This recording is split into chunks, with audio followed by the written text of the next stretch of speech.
we think we know the story of the Second World War. It was a story of clear lines. The Allies on one side, the Axis on the other. Oh, a global fight between good and evil. But what if the real story is much messier? What if the lines were blurry? What if countries we thought were enemies were secretly trading partners? And what if nations we thought were on the same team had deep, hidden conflicts? The war was not just fought on battlefields. It was fought in boardrooms and secret diplomatic meetings and along clandestine supply routes. Money, resources, and information flowed in directions that would shock us today. A country could publicly condemn the German regime while privately selling it the very materials needed to build its tanks. An allied nation could be quietly spying on its own friends. Neutrality was rarely pure. It was often a balancing act, a game of survival where principles were flexible. Did you know that the company that made Fanta was a German company that lost access to Coca-Cola syrup? Or that Ford's factories in Germany continued to produce trucks for the German army? The world was connected in strange ways. The story of the war is not one of simple alliances, but a complex web of surprising and sometimes disturbing international relationships.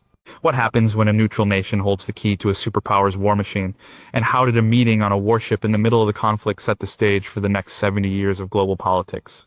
Number 15. Did a secret deal on a warship create the modern Middle East? Most people picture the final year of the war as a time of intense focus on Europe and the Pacific. The end game was in sight.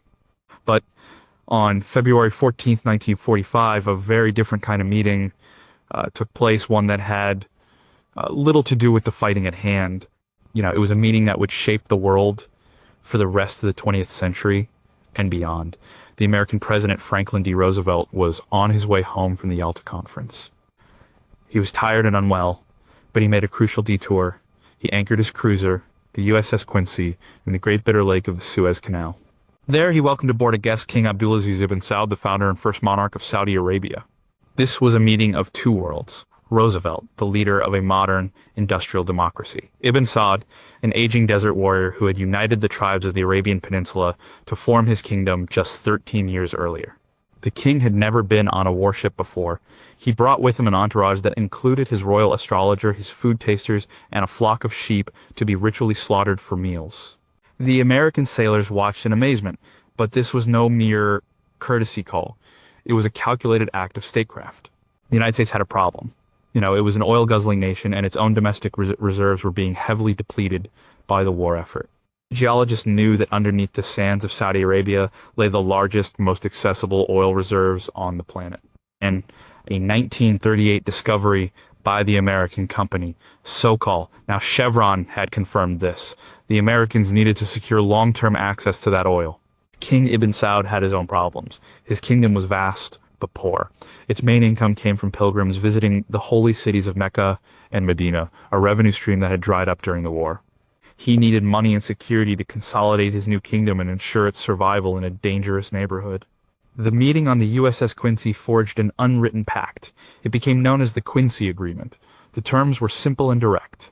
The United States would provide Saudi Arabia with military protection and support. In exchange, Saudi Arabia would grant the United States secure access to its oil supplies. It was a classic exchange security for oil. This relationship was deeply surprising for its time. The United States had historically been an isolationist country, wary of foreign entanglements, especially in the colonial spheres of the British and French. The Middle East was considered Britain's backyard. For Roosevelt to personally sail to the Suez Canal and make this deal was a bold statement. It signaled that America was now the dominant power in the region and would secure its own interests. The historian S.C. Gwynne, in his book King of the Mountain, details the stark cultural differences and the deep strategic alignment that made the meeting so significant.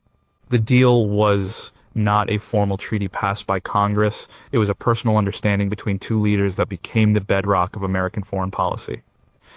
It ensured that the post-war economic boom in America and the West would be fueled by cheap, plentiful Middle Eastern oil. It also had immense long-term consequences. It tied American economic prosperity to the stability of a specific monarchy in a volatile region. It sidelined the British, who had long been the major power brokers in the area, and it set the stage for decades of American involvement, both economic and military, in the Middle East. Everything from the price of gasoline at the pump to major geopolitical conflicts in the following decades can be traced back to the handshake on that warship. How much did the British know about this meeting, and what secret efforts did they make to undermine it? If Roosevelt had not been so ill and had lived to shape the post-war world, would this informal agreement have been formalized differently? And could a single conversation held on a single day in 1945 really be the hidden foundation for so much of the modern world's economy and conflicts? Number 14, could a neutral country really fuel a war machine? When we think of Sweden during the Second World War, we picture a haven of neutrality, a peaceful nation that stayed out of the fight, a safe place for refugees, a symbol of sanity in a world gone mad. This image is true, but it is only a small part of a much more complicated story. The reality is that Sweden's neutrality was not passive. It was an active, pragmatic, and highly profitable strategy that directly fueled the German war machine for years. The key to this relationship was one simple, crucial resource: iron ore. The German industrial complex, which produced the tanks, ships, and weapons for its military, was desperate for high-quality iron ore. And Sweden had some of the best in the world, easily accessible in the mines of Kiruna and Gällivare in the far north. The numbers are staggering. Throughout the war, Sweden was Germany's single largest supplier of iron ore. Historians like Klaus Wittmann have documented that in some years. Over 40% of the iron used in German industry came from Sweden. Without this constant supply, the German war effort would have been severely crippled, perhaps even grinding to a halt much earlier. The steel that made the equipment came from Swedish rock. This was not a secret. The Allies were fully aware of this trade. The port of Narvik on the Norwegian coast was a key outlet for Swedish ore, especially during the winter when the Baltic Sea froze over. The 1940 German invasion of Norway was, in large part, a strategic move to secure this vital supply line. The British had even planned their own operation to occupy Narvik to cut off the flow of ore. The German forces got there first. The relationship went beyond just trade. Sweden's government, led by Prime Minister Per Albin Hansson, walked a difficult tightrope. Under pressure from Berlin, they made concessions that compromised their neutrality. They allowed unarmed German soldiers and military equipment to be transported across Swedish railways. This policy, known as the Permanenttrafik, allowed German forces to move between Norway and Finland, bypassing dangerous sea routes. Over 2 million German soldiers traveled through neutral Sweden during the war. At the same time, Sweden was not a German ally. The country was a democracy with a free press that was often critical of the Berlin government. It provided refuge to thousands of people fleeing persecution, including many from Denmark and Norway. And perhaps, most famously, the Swedish diplomat Raoul Wallenberg used his position in Budapest in 1944 to save tens of thousands of Hungarian Jews from deportation, an act of incredible bravery. This is the Swedish paradox. The same nation whose diplomat was saving lives was also selling the raw materials for the weapons being used by the persecutors. The historian Paul Levine, in his book From Indifference to Activism, explores this complex moral and political landscape. He argues that Sweden's policy was driven by one overriding goal: survival. It was a small nation surrounded by powerful warring states. They believed that appeasing Germany through trade and transit rights was the only way to avoid being invaded themselves. It was a strategy of pragmatism over principle. This relationship fundamentally challenges our idea of what it means to be neutral. It shows that neutrality is not an absence of action, but a series of calculated actions and compromises. The Swedish government chose a path that protected its own sovereignty and people, but it came at a high cost.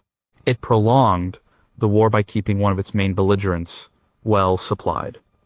This leaves us with some profound and unanswered questions. Without Swedish iron ore, would the German war effort have collapsed as early as 1942 or 1943? Was the Swedish government's fear of invasion a realistic assessment, or was it an excuse for profitable trade? How much internal debate and dissent was there within the Swedish government and business community about the morality of this relationship? And what would have happened if Sweden had said no? Number 13, why would a country occupied by the Allies declare war on them? The story of Iran during the Second World War is one of the strangest and least known episodes of the conflict. It is the story of a neutral nation caught between giants, a country that was invaded not by its enemies, but by the powers that would become its allies.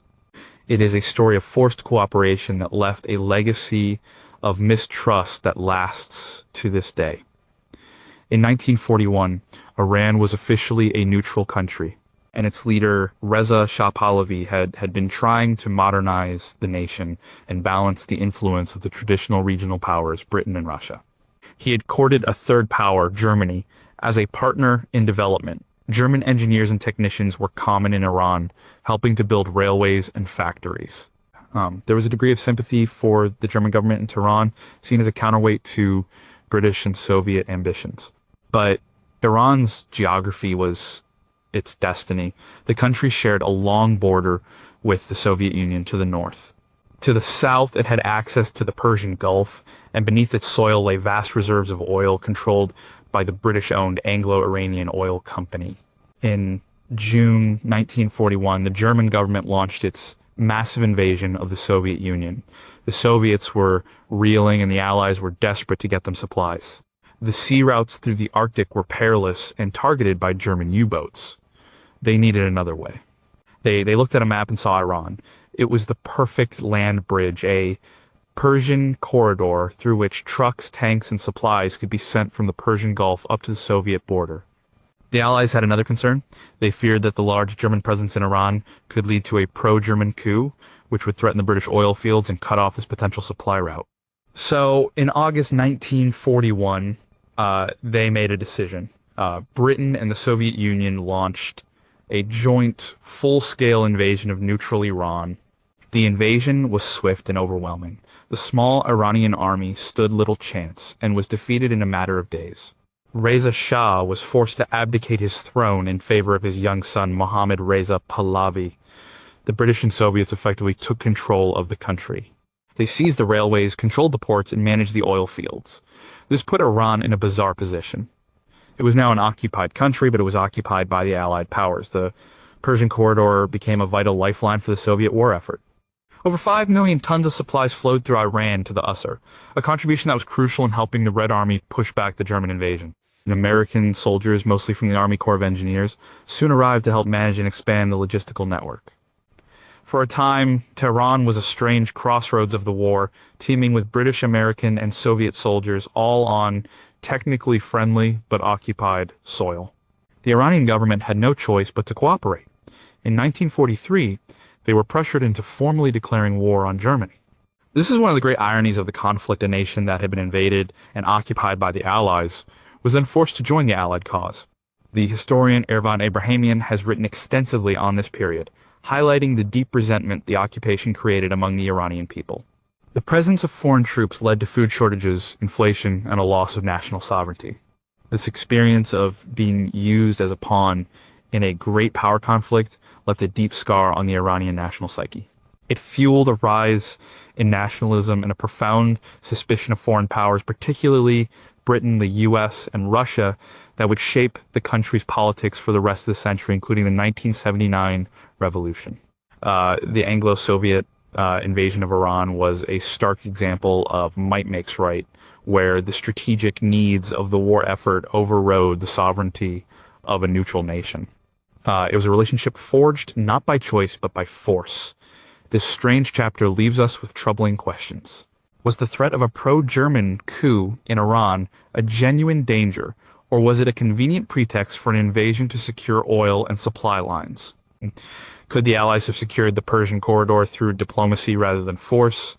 How much did the shared experience of occupying Iran lay the groundwork for the post-war rivalry and suspicion between the Soviet Union and the West?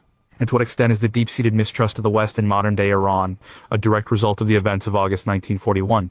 Number 12. How did an American automaker build trucks for two armies at once? The relationship between major American corporations and the German government in the years leading up to and during the war is one of the most unsettling and least discussed aspects of the conflict. It reveals a world where corporate loyalty often superseded national loyalty and where profit could be made by dealing with any regime, regardless of its ideology.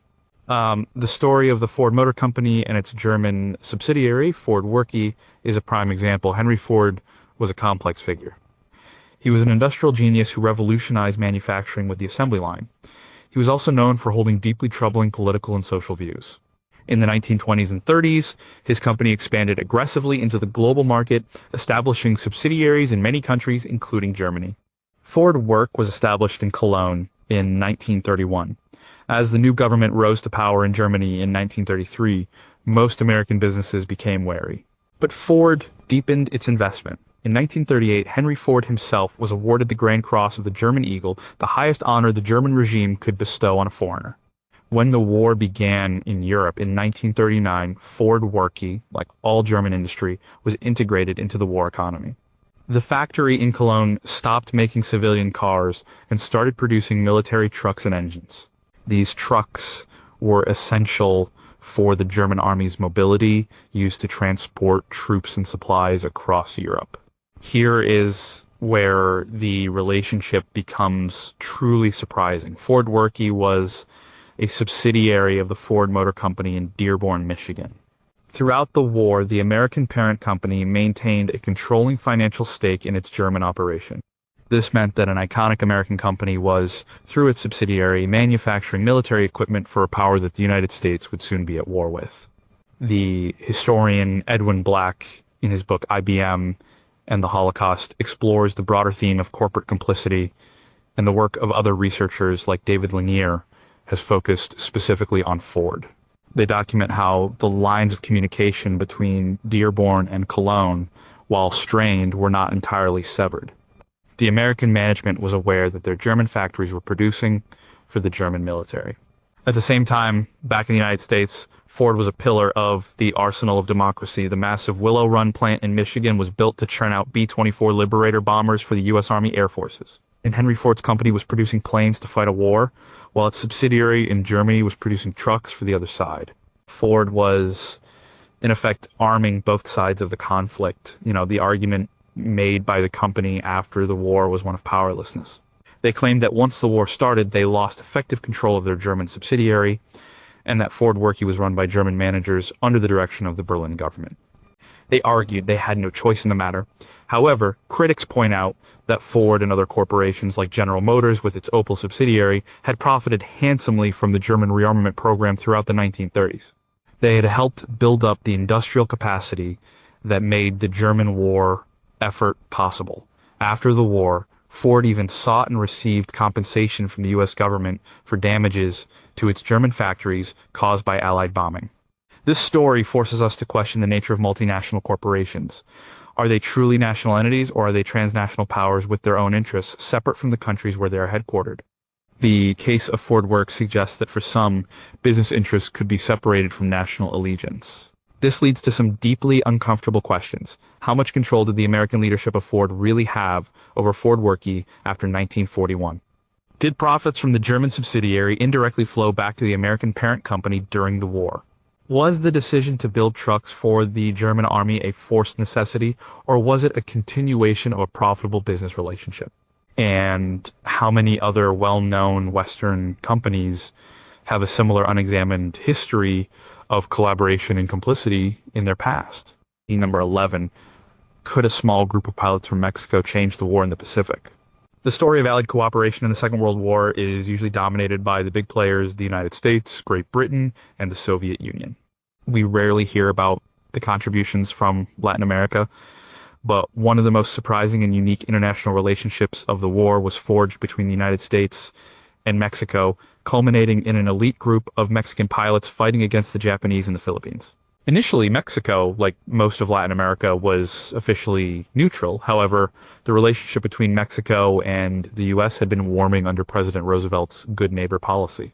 This was a significant shift after decades of American intervention and mistrust. The two countries were cooperating economically, and Mexico was a key supplier of raw materials for the American war industry. The turning point came in May 1942. German U-boats operating in the Gulf of Mexico sank two Mexican oil tankers, the Potrero del Llano and the Faja de Oro. This was a direct attack on Mexican sovereignty. In response, Mexico declared war on the Axis powers. Declaring war was one thing, actively participating was another. Mexico's military was small, but President Manuel Avila Camacho wanted to make a tangible contribution to the war effort, a gesture of solidarity that would secure Mexico's place on the world stage after the conflict. He decided that Mexico would send a military unit to fight alongside the Allies.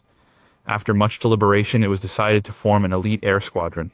This unit became known as the Escuadron 201, or the Aztec Eagles. A group of about 300 volunteers, pilots, mechanics, and support staff was selected from the Mexican Army and Air Force.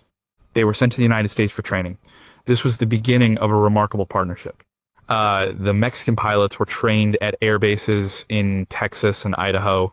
They learned to fly the powerful P-47 Thunderbolt fighter bomber, one of the top American fighters of the war. They learned American military doctrine, English, and how to operate as part of the U.S. Army Air Forces. The cultural exchange was immense. American instructors worked closely with the Mexican trainees, forging bonds of professional respect and personal friendship. In March 1945, the fully trained Escuadron 201 was deployed to the Pacific Theater. They were attached to the U.S. 5th Air Force and stationed at Clark Field in the Philippines. They were thrown right into the final intense phase of the war in the Pacific. Flying under their own tricolor roundel green, white, and red, the Aztec Eagles flew dozens of combat missions. They flew as part of larger American fighter groups, providing close air support for American and Filipino ground troops, bombing enemy positions, and conducting reconnaissance. Their performance was praised by American commanders, including General Douglas MacArthur. They flew with skill and courage, and they suffered casualties. The contribution of the Escuadron 201 was militarily small in the grand scheme of the Pacific War, but its political and symbolic importance was enormous. It was a powerful symbol of Pan-American solidarity. It was the only time in history that the Mexican military has fought on foreign soil under its own flag. The story of the Aztec Eagles is documented in books like The Forgotten Eagles by Flavio Vici d'Urso. It highlights a moment of unprecedented military cooperation between the U.S. and Mexico, two countries with a long and often contentious history. The shared experience of training and fighting together created a bond that reshaped their diplomatic relationship for years to come. The legacy of the Aztec Eagles is celebrated in Mexico as a moment of national pride, but for the rest of the world, it remains a largely forgotten chapter of the war. This surprising partnership leaves us wondering, what if other Latin American nations had followed Mexico's lead and sent their own combat units? How did the experience of fighting alongside Americans change the perspectives of the Mexican soldiers and the future of their country's military? Why has this incredible story of international brotherhood been so overlooked by historians in the United States? And what other small, forgotten units from unexpected countries played a crucial, unheralded role in the Allied victory? Number 10, why did a fascist dictator help the Allies win the Battle of the Atlantic? Portugal, during the Second World War, presents a fascinating case study in diplomatic cunning. The country was ruled by a dictator, Antonio de Oliveira Salazar, whose own political system, the Estado Novo, was authoritarian and shared ideological similarities with the regimes in Italy and Germany. Portugal was officially neutral, but this neutrality was tilted in a way that proved surprisingly crucial for the Allied victory. Salazar's primary goal was to keep Portugal out of the devastating conflict and to preserve its vast colonial empire in Africa and Asia. He played a masterful and dangerous double game. On one hand, Portugal had a long-standing alliance with Great Britain, the Anglo-Portuguese alliance, which dated back to the 14th century. On the other hand, Salazar's government had to appease its powerful neighbor, Franco's Spain, which was friendly to the German government.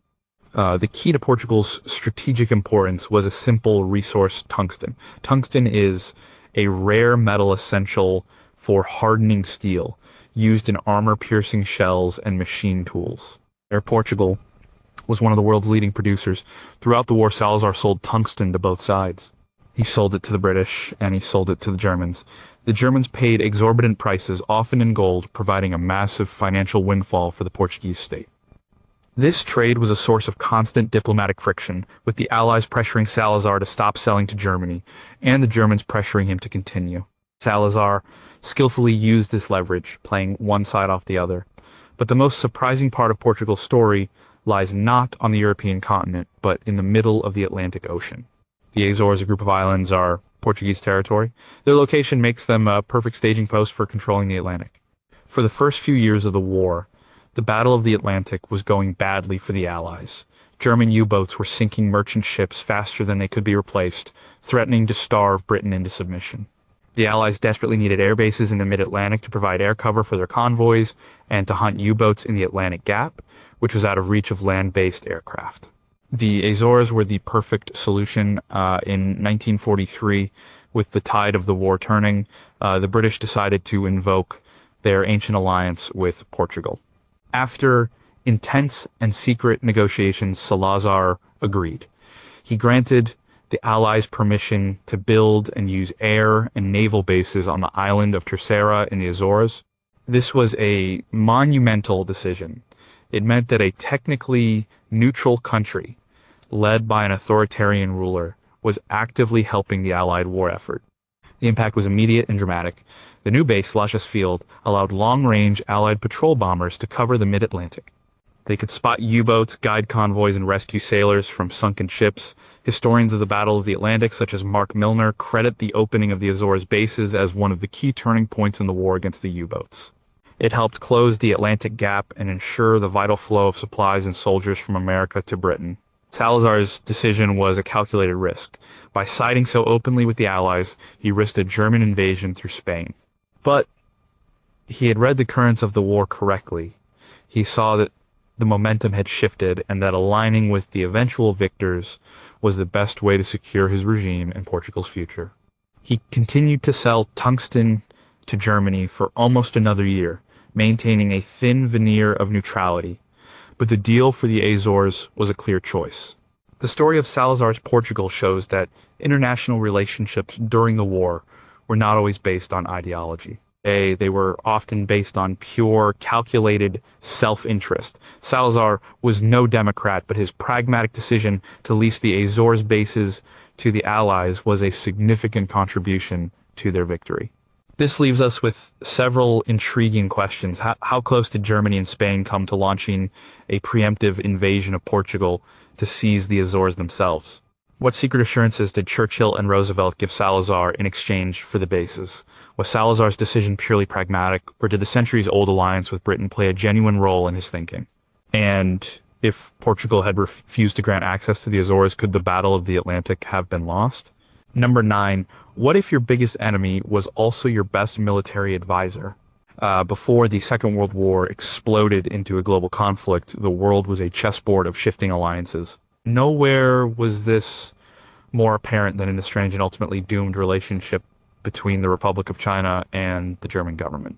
For nearly a decade, the very same German military establishment that would later ally with Japan was the chief architect of China's army modernization.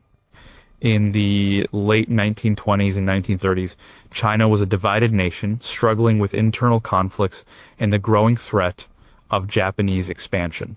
Its leader, Chiang Kai-shek, knew that his army was vast, but poorly equipped and poorly trained. He needed outside help to build a modern fighting force capable of defending the nation. He found an unlikely partner in Germany. After the First World War, Germany was forced to drastically reduce the size of its army by the Treaty of Versailles. This left a large number of highly experienced and decorated officers with no work. At the same time, German industry was looking for new markets for its products. China offered a perfect opportunity for both. Starting in the late 1920s, a secret arrangement was made. Germany would send a military mission to China to advise and train Chiang Kai-shek's army. In return, China would provide Germany with vital raw materials like tungsten and would be a market for German industrial goods. This relationship blossomed in the 1930s. The head of the German military mission was a brilliant general, Hans von Sickert, the man credited with secretly rebuilding the German army after WWI. He was followed by General Alexander von Falkenhausen. These were not minor figures. They were among the best military minds Germany had. Under their guidance, a massive reform of the Chinese army began. The German advisors helped create a corps of new, well-trained, and well-equipped divisions. They established military academies, developed new tactical doctrines, and helped China build up its own arms industry. German helmets, rifles, and artillery became the standard for China's elite units. This period of Sino-German cooperation, detailed by historians like William C. Kirby, was the most significant and successful attempt at modernizing China's military before 1949. This partnership was a marriage of convenience. For China, it provided priceless military expertise. For Germany, it was a way to keep its officer corps sharp, test new military ideas, and secure resources, all while operating under the radar of the Versailles Treaty. But the geopolitical landscape was shifting. In 1936, Germany and Japan signed the Anti-Comintern Pact, an agreement directed against the Soviet Union. This put them on a path to a formal alliance. Suddenly, Germany's two most important partners in Asia, China, and Japan, were bitter enemies. When Japan launched its full-scale invasion of China in 1937, the German advisors in China were put in an impossible position. General von Falkenhausen, who had developed a genuine affection for China and its people, actually helped direct the Chinese defense against the Japanese at the Battle of Shanghai. He was using his German military training to fight against Germany's future ally. The pressure from Tokyo on Berlin became intense. In 1938, the German government, now firmly allied with Japan, made a decision. It officially recognized the Japanese puppet state of Manchukuo and ordered all its military advisors to leave China. It was a bitter end to a decade of close cooperation. Von Falkenhausen and his men were forced to pack their bags, leaving their Chinese counterparts to face the Japanese invasion alone. This bizarre chapter in history shows how quickly alliances can change. For a brief period, the German and Chinese militaries were deeply intertwined. The very army that would later fight the Japanese with American support was originally built with German expertise. It is a stark reminder that international relations are often guided by short-term interests, not permanent friendships. This strange partnership raises many what-ifs. What if Germany had chosen to side with China instead of Japan? How much more effective was the Chinese army against the Japanese because of the years of German training? Did the military intelligence that the German advisors gathered in China eventually benefit the Japanese after the alliance was formalized? And what were the private thoughts of a German general like von Falkenhausen as he was ordered to abandon the army he had spent years building just as it faced its greatest test? Number 8, why did a pope remain silent? The relationship between the Vatican and the German government during the Second World War is one of the most controversial and fiercely debated subjects of the entire conflict. At the center of this debate is one man, Pope Pius XII French. To his defenders, he was a shrewd diplomat who worked silently behind the scenes to save as many people as possible. To his critics, he was Hitler's pope, a leader who failed in his moral duty to speak out forcefully against the horrific crimes being committed across Europe. The Vatican City is the world's smallest independent state. During the war, it was a tiny island of neutrality inside the city of Rome, which was the capital of one of Germany's main allies. The Pope was in an incredibly precarious position.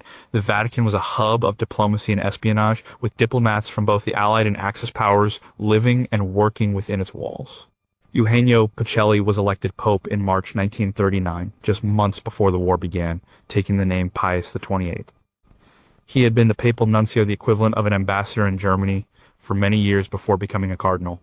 He knew Germany well, spoke fluent German, and had negotiated a concordat, or treaty, with the German government in 1933. This treaty was meant to protect the rights of the Catholic Church in Germany, but his critics argue it gave the new regime an early and significant stamp of international legitimacy.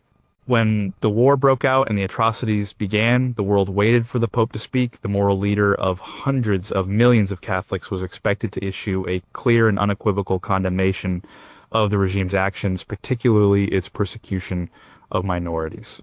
But that condemnation never came. While the Pope gave broad speeches about the horrors of war and the need for peace. He never specifically named the German government as the perpetrator, nor did he explicitly condemn its ideology or its systematic campaigns of persecution. Why the silence? This is the central question the historians have grappled with for decades. His defenders, as detailed in works like those by Sister Margherita Marchioni, argue that the Pope chose a path of prudent silence.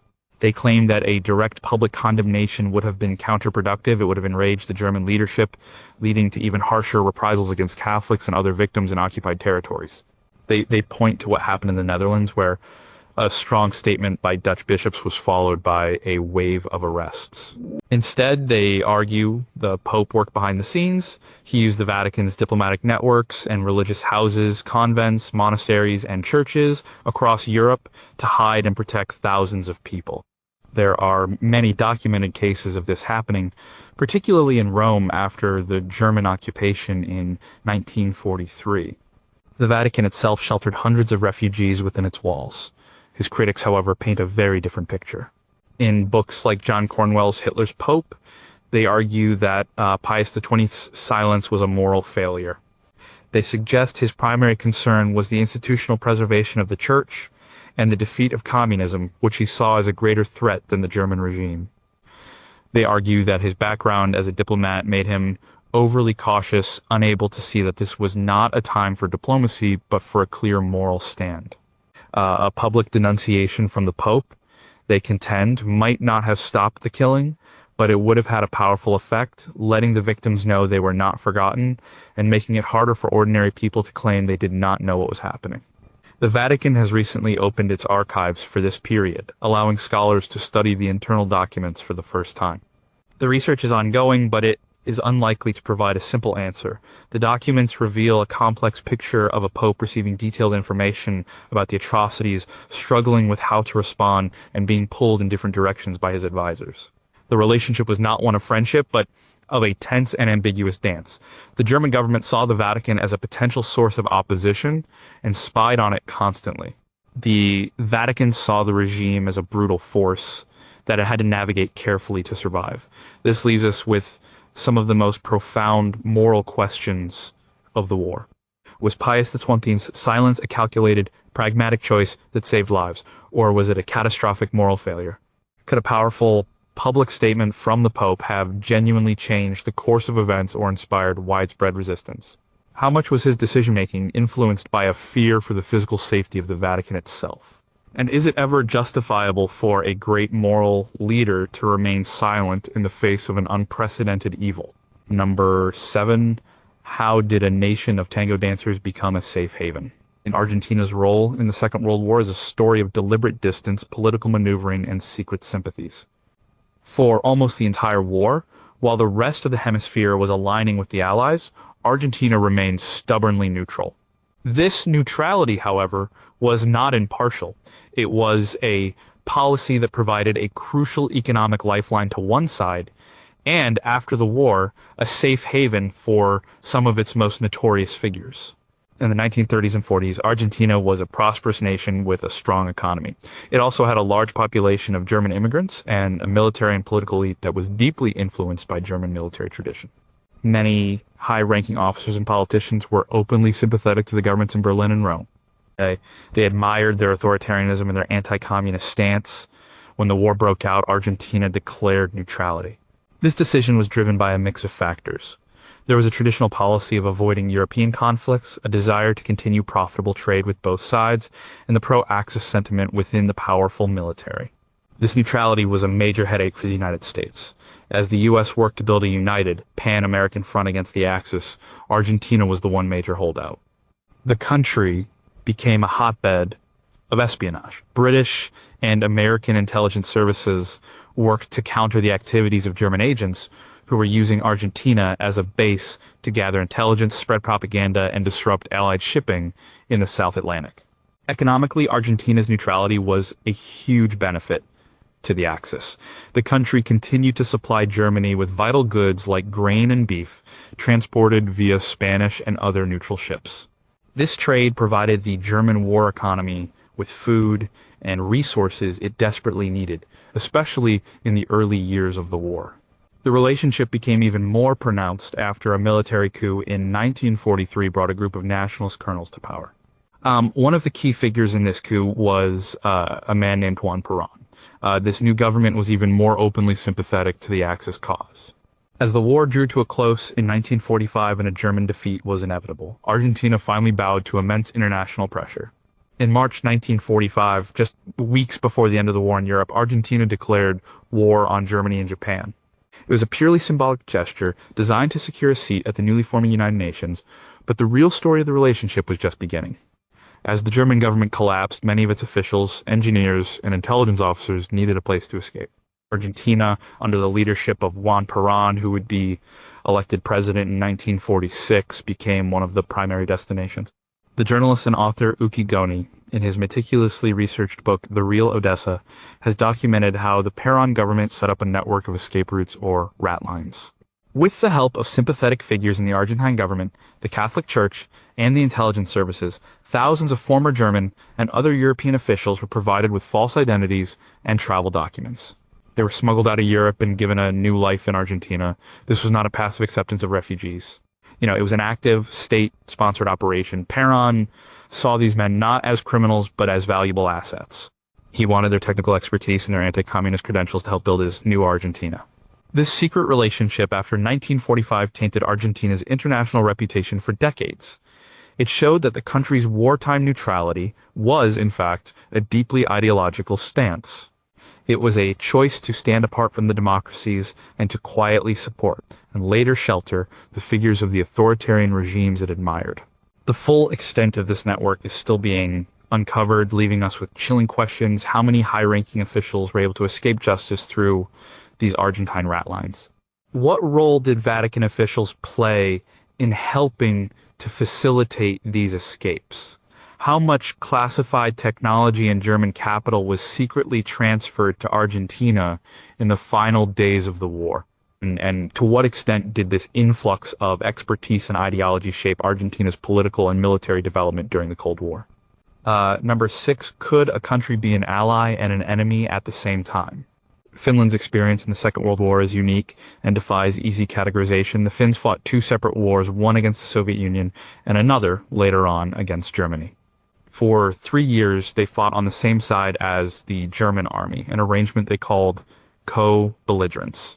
They were a democratic nation fighting alongside an authoritarian regime against a common foe. This created one of the most complex and misunderstood relationships of the war. Finland's ordeal began in late 1939 with the Winter War. The Soviet Union invaded the small nation, expecting a quick victory.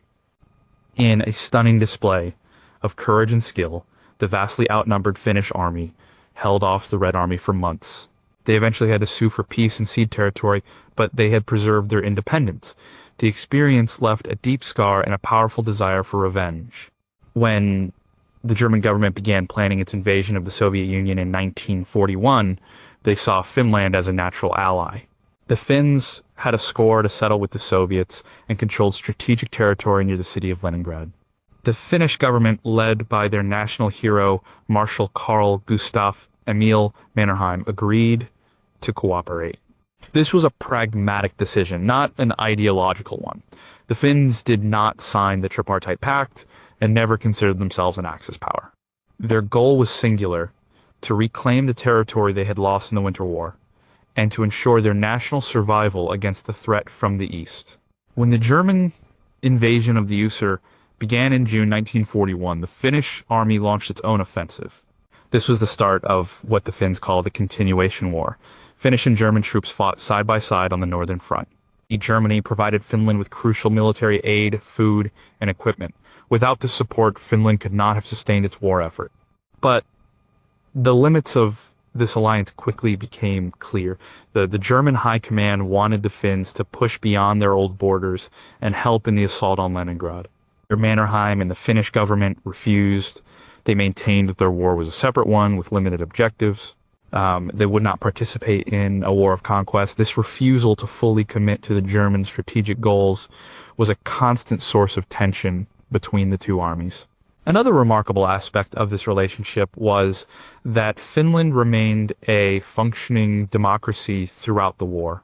It had a free press, opposition parties in parliament, and regular elections. This was in stark contrast to every other nation fighting alongside Germany. Furthermore, Finland's Jewish community was protected. Despite immense pressure from Berlin, the Finnish government refused to hand over its Jewish citizens. Finnish Jewish soldiers served in the army, some even fighting in units that were alongside German forces. It is one of the war's greatest ironies, Jewish soldiers fighting in an army allied with the regime that was persecuting their people across the rest of Europe. By 1944, the tide of the war had turned. The Red Army was now on the advance. Realizing that Germany was going to lose the war, Finland sought a separate peace with the Soviet Union. In September 1944, they signed an armistice. One of the harsh conditions of the armistice was that Finland had to expel all German troops from its territory. This led to the final, tragic chapter of Finland's war, the Lapland War. The Finnish army, which had been fighting alongside the Germans for 3 years, now had to turn its guns against its former co-belligerents. They fought a bitter, destructive campaign to drive the German army out of northern Finland. The story of Finland, as chronicled by historians like Henrik Meinander, is a masterclass in national survival. It shows a country making a series of difficult and morally ambiguous choices to preserve its independence in the face of overwhelming threats from two powerful totalitarian neighbors. They allied with one devil to fight another, and then had to fight their former ally to secure their freedom. This unique history leaves us with many complex questions. Was Finland's co-belligerence a necessary act of national defense, or was it a collaboration that aided a criminal regime? What would have happened to Finland if they had refused to cooperate with Germany in 1941? How did ordinary Finnish and German soldiers on the front lines rationalize their strange alliance? And does the Finnish experience prove that in the brutal world of geopolitics, a nation's survival sometimes requires making a deal with an enemy? Number 5, how did a nation of shopkeepers become a den of spies? Switzerland is the very definition of neutrality. Its policy of staying out of European conflicts is centuries old. During the Second World War, the small mountainous country was a neutral island surrounded by Axis-controlled territory. But Swiss neutrality was not a passive state. It was an active, armed, and deeply compromised position that made the country a global center for espionage, finance, and secret diplomacy for both sides. The Swiss government's main goal was to keep from being invaded. They implemented a strategy known as the National Redoubt. The plan was that if Germany or Italy invaded, the Swiss army would not try to defend the whole country. Instead, it would retreat to a heavily fortified zone high in the Alps, destroying all the major tunnels and bridges behind them. This would make the country an impassable and unprofitable target. They made it clear to Berlin that an invasion would come at a very high cost. But Switzerland's real value to both sides was not as a potential battlefield, but as a place to do business. Swiss banks, with their famous tradition of secrecy, became a financial clearinghouse for the war. The German government used Swiss banks to launder money and to trade gold. Much of this was monetary gold seized from the central banks of the countries they occupied, such as Belgium and the Netherlands. There have also been persistent and credible allegations investigated by commissions like the Bergier Commission in the late 1990s that gold taken from the victims of persecution was also laundered through Swiss institutions. The Swiss National Bank traded this gold for Swiss francs, a stable and internationally accepted currency that the German government could then use to buy vital war materials from other neutral countries like Portugal, Spain, and Turkey. At the same time, the Allies also used Switzerland. The city of Bern, the Swiss capital, was a hornet's nest of spies. Alan Dulles, who would later become the head of the CIA, ran the main American intelligence operations for all of Europe out of the U.S. Embassy in Bern. From this neutral perch, he was able to gather intelligence, make contact with resistance groups, and even communicate with anti-regime elements within Germany itself. One of his most important sources was a German diplomat named Fritz Kolbe, who passed thousands of secret documents to the Americans. Switzerland was a land of dualities. It was a country that gave refuge to thousands of people, yet it also turned away thousands more at its borders, sending them back to an uncertain fate. It was a country whose factories made precision instruments like fuses and watches that were sold to both the Allies and the Axis. It was a place where American spies could meet German dissidents and where German financiers could meet Swiss bankers. The relationship between Switzerland and the warring powers was purely transactional. The Swiss government and its business community understood that their survival and prosperity depended on making themselves useful to everyone, especially the powerful neighbor to the north. By providing financial services to the German war machine, they gave the Berlin government a reason not to invade. By allowing the Allies to run intelligence operations from their soil, they built goodwill with the powers they suspected would eventually win the war. The Swiss experience, detailed in a vast body of work following the Bergier Commission reports, fundamentally changed our understanding of wartime neutrality. It was not a moral high ground, it was a pragmatic and often deeply cynical strategy of economic and political survival. This history has left a permanent stain on Switzerland's reputation and raises a number of disturbing questions. How much did the directors of the Swiss National Bank know about the origins of the gold they were accepting from Germany? To what extent did the financial services provided by Swiss banks prolong the war? Were the intelligence operations run by the Allies from Bern worth the moral cost of the economic collaboration happening in Zurich? And can a country truly be considered neutral if its economic actions overwhelmingly benefit one side of a conflict? Number 4, why did a republic founded on freedom look the other way? Turkey's position during the Second World War was one of the most precarious of any nation. Its leader, President İsmet İnönü, who had succeeded the nation's founder, Mustafa Kemal Atatürk, had one overwhelming objective: to keep his young republic out of another devastating war. The memory of the collapse of the Ottoman Empire after the First World War was still fresh. To achieve this, İnönü performed a brilliant and perilous diplomatic balancing act, tilting first toward one side and then the other, all in the name of Turkish survival.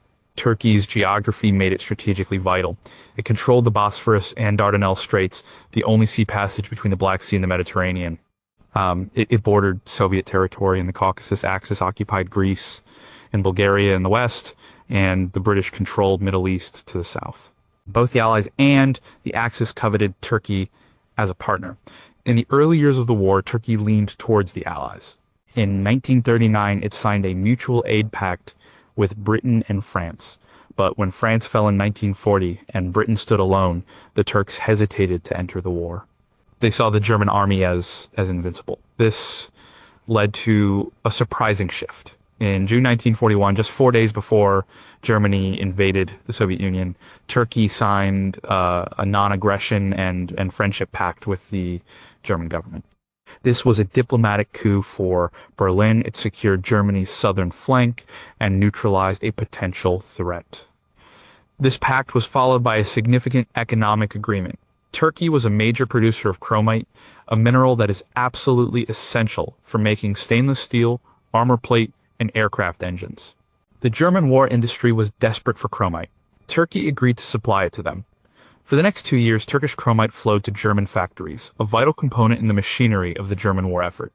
At the same time, Turkey was not a German ally. It was a neutral country that was also a major hub for espionage. The capital, Ankara, and the city of Istanbul were filled with spies from Germany, Britain, the Soviet Union, and the United States. It was a place of secrets and shadows where plots were hatched and information was traded. One of the most famous spy stories of the war involves Elisa Bazna, an Albanian working as a valet for the British ambassador in Ankara, who sold rolls of top-secret film to the Germans. He was known by the codename Cicero. Winston Churchill relentlessly courted President İnönü, trying to persuade him to bring Turkey into the war on the Allied side. They met in person at the Adana Conference in 1943. Churchill promised military aid and political support. But İnönü was cautious. He demanded a huge amount of modern military equipment, more than the Allies were willing or able to provide. He feared that if Turkey entered the war, it would be quickly overrun before the Allies could come to its aid. By 1944, the tide had clearly turned against Germany. Seeing which way the wind was blowing, Hinonu's government reversed its position again. In August 1944, it broke off diplomatic relations with Germany and halted the sale of chromite. Then, in February 1945, with the war almost over, Turkey formally declared war on Germany. This was a purely political move done to ensure that Turkey would be a founding member of the United Nations. Turkey's wartime relationship with the various powers was a masterpiece of realpolitik. His government was not driven by ideology, but by a cold, hard calculation of national interest. They signed a friendship pact with Germany and sold them vital war materials when Germany was strong. They tilted back towards the Allies when the Allies were clearly winning. The policy was successful. Turkey stayed out of the fighting and preserved its independence and territory, but this success came at a moral price. The chromite sold to Germany helped build the weapons that were used across Europe and Russia, and Turkey's policy on refugees was complex and often harsh, with many people fleeing persecution being turned away at its borders. The story of strategic ambiguity leaves us with some difficult questions. What if Turkey had entered the war on the Axis side in 1941, as some in Berlin hoped? Could that have changed the outcome on the Eastern Front? Or in the Middle East? How much did the Turkish intelligence services know about the various spy plots unfolding on their soil? And did they play the spies off against each other? Was Turkey's neutrality a skillful act of statesmanship that saved the nation, or was it a cynical policy of profiting from both sides of a global tragedy? Number 3, what happens when your ally's ally is your mortal enemy? The Grand Alliance between the United States, Great Britain, and the Soviet Union was the linchpin of the Allied victory. But it was also one of the strangest and most strained partnerships in modern history. It was a temporary marriage of convenience between two of the world's leading capitalist democracies and the world's foremost communist state. They were united by a common enemy, but deeply divided by ideology, history, and mistrust. The relationship was fraught with tension from the very beginning. When Germany invaded the Soviet Union in June 1941, the British Prime Minister Winston Churchill famously declared that if the German leader invaded hell, he would make at least a favorable reference to the devil in the House of Commons. He recognized that the Soviet Union, despite being a brutal dictatorship he despised, was now a vital ally. The United States, under President Roosevelt, took a similar view. Through the Lend-Lease program, America began sending a massive stream of supplies to the Soviet Union trucks, trains, food, fuel, and weapons. This aid was crucial. It kept the Red Army in the fight, especially in the dark days of 1941 and 1942. The majority of the fighting and dying on the European continent was done by the Soviets. They bore the brunt of the German war machine for 3 long years. But this cooperation was layered over a deep well of suspicion. The Soviet leader, Joseph Stalin, was a paranoid and ruthless dictator. He constantly suspected that his Western allies were not doing enough to help. His primary demand from 1941 until the summer of 1944 was for the British and Americans to open a second front in Western Europe. He wanted them to launch a major invasion of France to draw German divisions away from the Eastern Front. From Stalin's perspective, the Allies were deliberately stalling, happy to let the Germans and Soviets bleed each other dry. He saw the Allied campaigns in North Africa and Italy as sideshows. The Western Allies, however, argued that they were not yet ready for such a massive and risky undertaking. They needed time to build up their forces, secure the Atlantic, and gain air superiority. This disagreement over the Second Front was the single greatest source of tension in the alliance. The relationship was also plagued by espionage. Even as they were allies, their intelligence services spied on each other relentlessly. The Soviets ran extensive spy networks in both Britain and the United States. One of their most successful operations was penetrating the Manhattan Project, America's top secret program to build the atomic bomb. Soviet spies provided Moscow with detailed information about the bomb's design, allowing the USSR to develop its own atomic weapon much faster after the war than it otherwise would have. The personal relationship between the Big Three, Roosevelt, Churchill, and Stalin, was also complex. They met in person only twice, at the Tehran Conference in 1943 and the Yalta Conference in 1945. Roosevelt believed he could charm Stalin and win his trust. Churchill was much more skeptical and deeply worried about Soviet post-war ambitions in Eastern Europe. Stalin was calculating and inscrutable, using their divisions to his own advantage. The historian Martin Gilbert, in his comprehensive histories of the war, illustrates how this alliance was a constant negotiation, a push and pull of military necessity against deep-seated political differences. It worked, but only just. They managed to coordinate their military strategies enough to defeat their common enemy.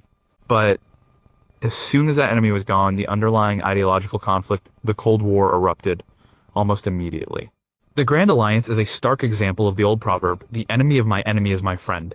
It was a relationship born of desperation, sustained by necessity, and dissolved as soon as the threat was removed. It proves that nations with completely opposing worldviews can work together, but that such alliances are often fragile and temporary. This strange partnership leaves some of the biggest questions of the 20th century. If the Western Allies had opened the Second Front in 1943 instead of 1944, would the war have ended sooner, and would the post-war map of Europe have looked different? How much did Roosevelt and Churchill really know about the nature of Stalin's regime, and how much did they choose to ignore for the sake of the alliance? Did the massive amount of Lend-Lease aid given to the Soviets inadvertently help build up the very superpower that America would spend the next 45 years opposing? And was the Cold War an inevitable outcome, or could a different kind of wartime relationship have prevented it? Number two, how could the Emerald Isle look the other way? Ireland's position during the Second World War was one of staunch and deeply controversial neutrality. The policy known as the emergency in Ireland was pursued by the Taoiseach, or Prime Minister Eamon de Valera. To the Irish government, it was a fundamental assertion of the sovereignty they had so recently and bloodily won from Great Britain.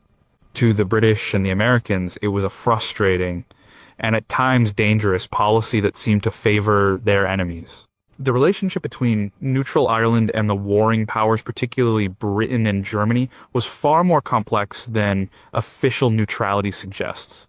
De Valera's government walked a fine line. Publicly, they were strictly neutral, but secretly they engaged in a level of cooperation with the Allies that would have shocked the Irish public and enraged the Germans if it had been revealed. The British desperately wanted access to Irish ports, especially the treaty ports in the south and west of the country, which they had handed back to Ireland in 1938. Access to these ports would have greatly helped in the Battle of the Atlantic, allowing Allied convoys to refuel and repair, and anti-submarine patrols to extend their range. De Valera flatly refused. He argued that allowing the Royal Navy to use Irish ports would make Ireland a target and drag the country into the war. This refusal was a major source of tension with Churchill, who at times contemplated seizing the ports by force. Despite this public refusal, a secret relationship of cooperation existed. Irish and British military officials shared intelligence. The Irish government allowed Allied aircraft that crashed on its territory to be discreetly repaired and their crews to be sent back across the border to Northern Ireland. In contrast, German airmen who crashed in Ireland were interned for the duration of the war. Weather reports from the Irish Atlantic coast, which were crucial for planning military operations, were secretly passed to the Allies. The D-Day landings, for example, were heavily reliant on meteorological data from Ireland. At the same time, the German government had its own relationship with Ireland. They saw the country as a potential weak spot in Britain's defenses. German spies were sent to Ireland, hoping to make contact with the Irish Republican Army IRA, an organization that was still violently opposed to the Irish state and to Britain. The Germans hoped the IRA could be used to conduct espionage and sabotage in Britain. This led to some almost farcical episodes, detailed by historians like Robert Fisk in his book In Time of War. One German agent, Hermann Gortz, parachuted into Ireland in 1940 and spent months on the run, becoming a folk hero in some quarters before being captured. These German intelligence efforts were largely a failure. The IRA was a fractured and ineffective organization, and De Valera's government cracked down hard on them, interning hundreds of IRA members without trial. The most controversial moment in this relationship came at the very end of the war in Europe. In May 1945, upon learning of the death of the German leader, Eamon de Valera paid a personal visit to the German ambassador in Dublin to offer his official condolences. This was a technically correct act of diplomatic protocol towards a country with which Ireland was not at war.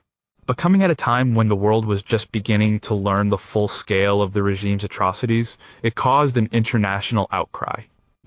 It was seen as a shocking and tone-deaf gesture that permanently damaged de Valera's reputation. Ireland's neutrality was a complex mix of principle, pragmatism, and lingering anti-British sentiment. It was an assertion of independence, but it was also a policy that, by denying the Allies the use of its ports, arguably prolonged the Battle of the Atlantic. The secret cooperation shows that de Valera knew which side he wanted to win, but he was not willing to risk Irish lives or sovereignty to openly join the fight. This leaves us with some deeply probing questions. Was Ireland's neutrality a principled stand for sovereignty, or was it a selfish policy that ignored the larger moral struggle? How many Allied sailors' lives could have been saved if the treaty ports had been available to the Royal Navy? Did the Irish government's secret cooperation with the Allies make it a de facto non-combatant member of the Allied cause? And was de Valera's visit to the German ambassador an unforgivable moral blunder, or a misunderstood and politically necessary act of protocol? Number one, why would a country send its own citizens to fight for a foreign power? The relationship between Spain and the German government during the Second World War is a story of ideological kinship, calculated neutrality, and a strange, almost surreal military expedition. Spain, led by the dictator General Francisco Franco, had just emerged from its own brutal civil war, a war he had won with significant military aid from Germany and Italy. He was ideologically aligned with their regimes, yet, when the wider war began, Franco declared Spain to be neutral and later non-belligerent. Franco's decision was a pragmatic one. Spain was shattered and impoverished after its civil war. The country was in no condition to join another major conflict. While he was sympathetic to the Axis cause, his primary goal was to hold onto power and rebuild his nation. He played a delicate game, offering verbal support and economic cooperation to the German government, while avoiding a formal military alliance that would have brought Spain into direct conflict with Great Britain and, later, the United States. But Franco found a way to repay his debt and show his support without officially declaring war. When the German government invaded the Soviet Union in 1941, the Spanish Foreign Minister, Ramon Serrano Suñer, declared that the fight against communism was a European crusade. He announced that Spain would raise a division of volunteers to go and fight alongside the German army on the Eastern Front. This unit was the Division Azul, or the Blue Division. It was blue because its members wore the blue shirts of the Falange, Spain's fascist party, under their German army uniforms. It was composed of a mix of genuine anti-communist ideologues, Falangist party members, and soldiers looking for adventure or a steady paycheck. Over 45,000 Spanish men would eventually serve in its ranks. This was a bizarre arrangement. The Blue Division was an official part of the German army, the Wehrmacht. Its soldiers swore an oath of loyalty to the German leader, but only in the context of fighting against communism. The Spanish state was officially neutral, yet it was actively recruiting and sending a military division equipped and supplied by the German army to fight in a foreign war. The Blue Division was deployed to the northern sector of the Eastern Front, near Leningrad. They fought in some of the most brutal conditions of the war, enduring the horrific Russian winter. They earned a reputation among the German high command as tough and tenacious fighters, though they were also seen as undisciplined. They fought in major battles, including the Siege of Leningrad, and suffered thousands of casualties. The existence of the Blue Division, as documented by historians like Xavier Moreno Julia, served multiple purposes for Franco. It was a way to repay Germany for its help in the Civil War. It placated the more extreme, pro-German factions within his own government who wanted Spain to enter the war fully. And by sending his most ardent phalangists off to a distant front, he also removed a potential source of political trouble from at home. As the tide of the war turned against Germany, Franco began to distance himself from his former patrons. Under intense pressure from the Allies, who were now clearly winning the war, he ordered the Blue Division to be withdrawn and disbanded in late 1943. Spain retreated into a more genuine neutrality for the remainder of the conflict. The story of the Blue Division is a perfect example of the strange semi-official relationships that existed during the war. It shows how a country could be both neutral and a participant at the same time. It was a political solution to a military problem, a way for Franco to have it both ways to support his ideological allies without bringing the devastation of the war to his own homeland. The legacy of this strange expedition is still debated in Spain, leaving us with a final set of perplexing questions. Were the soldiers of the Blue Division Spanish patriots fighting for their beliefs, or were they cogs in a foreign war machine? How could the rest of the world accept Spain's claim of neutrality while its army was actively engaged on the Eastern Front? What secret deals were made between Franco and the German leadership regarding Spain's potential entry into the war if the Soviet Union had collapsed? And how did the shared experience of fighting on the Eastern Front shape the relationship between the Spanish and German militaries for decades to come?